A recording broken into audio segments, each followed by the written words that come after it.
Border guard Bangladesh Sylhet battalion ৪৮ বিজিবির অভিযানে সিলেট ও সুনামগঞ্জ জেলার সীমান্তবর্তী এলাকা থেকে ১,২১,০০,০০০ টাকার ভারতীয় পণ্য আটক করা হয়েছে।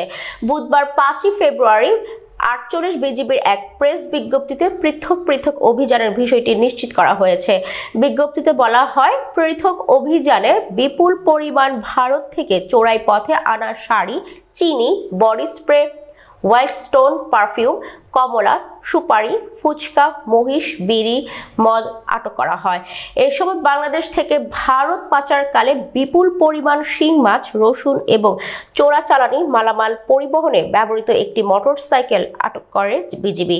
এদিকে পৃথক অভিযানের বিষয়টি নিশ্চিত করেছেন সিলেট ব্যাটালিয়ন ৪৮ বিজিবির অধিনায়ক লেফটেন্যান্ট কর্নেল হাফিজুর রহমান পিএসএ।